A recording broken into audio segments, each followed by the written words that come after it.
Big boss Tamil season 8 അപ്ഡേറ്റിലേക്ക് തന്നെ പോകാം. അപ്പം 10 ആഴ്ചകൾ കഴിഞ്ഞു. സത്യയും അതുപോലെ തന്നെ തഷികയും 10ാമത്തെ ആഴ്ചയിൽ ഡബിൾ എവിക്ഷൻ വഴി പുറത്തേക്ക് പോയി കഴിഞ്ഞു.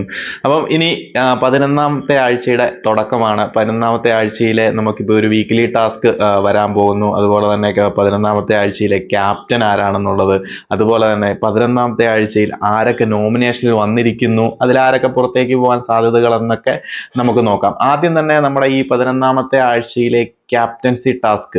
അപ്പം കഴിഞ്ഞ ഒരാഴ്ചയിലെ മികച്ച പെർഫോമേഴ്സ് ആയിട്ട് നമ്മുടെ മുത്തുകുമരൻ, വിശാല്, അതുപോലെ തന്നെ ജാക്കലിൻ 3 പേരാണ് ക്യാപ്റ്റൻസി ടാസ്കിലേക്ക് വരുന്നത്. ആ ക്യാപ്റ്റൻസി ടാസ്കിൽ വിജയിച്ച് വിശാലാണ് 11ാമത്തെ ആഴ്ചയിൽ ബിഗ് ബോസ് സീസൺ 8 ക്യാപ്റ്റൻ ആയിട്ട് വന്നിരിക്കുന്നത്.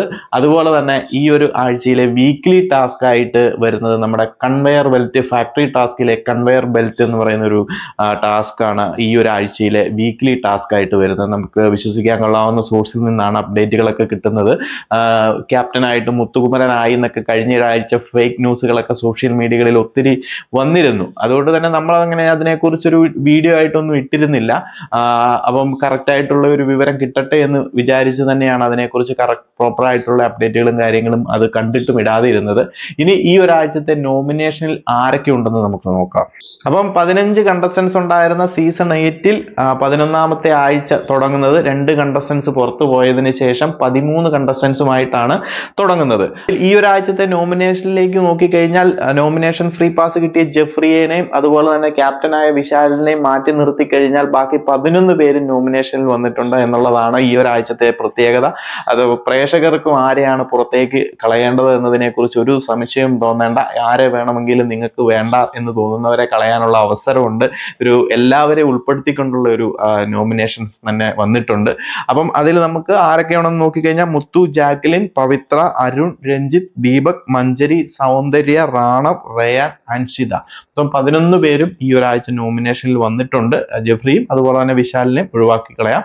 11 പേരും ഈ ഒരാഴ്ച നോമിനേഷനിൽ വന്നിട്ടുണ്ട്. ഇതിൽ നമ്മൾക്ക് മുത്തു, അതുപോലെ തന്നെ ജാക്കലിൻ, സൗന്ദര്യയൊക്കെ അത്യാവശ്യം ലീഡിംഗ് വോട്ടിലേക്ക് തന്നെ പോകും. സൗന്ദര്യമൊന്നും ഇതുവരെ ഈ ബിഗ് ബോസ് ഹൗസിൽ വന്നതിന് ശേഷം 11ാമത്തെ ആഴ്ചയായിട്ടും പ്രത്യേകിച്ച് ഒന്നും ചെയ്തിട്ടില്ല എന്നുള്ള കാര്യം പ്രേക്ഷകർക്കൊക്കെ അറിയാം. എന്തുകൊണ്ട് തമിഴ് ഓഡിയൻസ് അവർക്കൊക്കെ വോട്ട് ചെയ്യുന്നു എന്നതിനെ കുറിച്ച് ഒരു ഐഡിയ ഇല്ല. എന്നിട്ടും PR വർക്കൊക്കെ നല്ല രീതിയിലുണ്ട്. കൂട്ടത്തിൽ വോട്ടിങ്ങും നല്ല രീതിയിൽ പോകുന്നുണ്ട്. വേസ്റ്റ് ആയിട്ടുള്ള ഒരു കണ്ടസ്റ്റന്റിന് ഇങ്ങനെ വോട്ട് ചെയ്ത് മുന്നോട്ട് കൊണ്ടുവന്നു കഴിഞ്ഞാൽ കഴിവുള്ള കണ്ടസ്റ്റൻസ് എങ്ങനെയാണ് കയറി വരുന്നത്? എന്തെങ്കിലും ആട്ടെ, അവരുടെ താല്പര്യങ്ങൾ. അതോടൊപ്പം തന്നെ PR വർക്ക് നല്ല രീതിയിൽ പോകുന്ന ഒരു കണ്ടസ്റ്റന്റ് ആണ് റാണവ്. എന്താ പറയാ, പ്രത്യേകിച്ച് ഒന്നും തന്നെ ചെയ്യുന്നില്ല. എല്ലാവരുടെയും മുന്നിൽ ഒരു ഒന്നും അറിയത്തില്ലാത്തവൻ, അല്ലെങ്കിൽ ഒരു വിവരവും ഇല്ലാത്ത രീതിയിലൊക്കെ ഓരോ കാഴ്ചകൾ, ഒരു കഴിവുമില്ല എന്നുള്ള രീതിയിൽ സ്വന്തമായിട്ട് അഭിനയിച്ചും ആക്ട് ചെയ്തും ഒക്കെ കാണിച്ച് നിൽക്കുന്ന ഒരു കണ്ടസ്റ്റന്റ് ആണ്. എന്നിട്ടും അത്യാവശ്യം നല്ല രീതിയിൽ വോട്ടിങ്ങിലൊക്കെ വരുന്നുണ്ട്.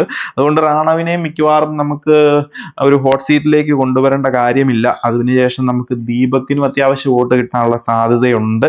പിന്നീട് വരുന്നത് മഞ്ജരിയുടെ കാര്യം. ഈ ഒരാഴ്ചത്തെ പെർഫോമൻസോടെ നോക്കിക്കഴിഞ്ഞാൽ മാത്രമേ പറയാൻ സാധിക്കത്തുള്ളൂ. അത്യാവശ്യം വോട്ട് കിട്ടുമെന്ന് തന്നെ പ്രതീക്ഷിക്കുന്നു. ബട്ട് ഒരു വെറുപ്പീര് കണ്ടന്റിലേക്ക് പോയി കഴിഞ്ഞാൽ പ്രേക്ഷകർ കാരണം മുൻ ആഴ്ചകളൊക്കെ വെച്ച് നോക്കുമ്പോൾ ചിലപ്പോൾ വോട്ട് ചെയ്യാതിരിക്കാനുള്ള സാധ്യതയുണ്ട്.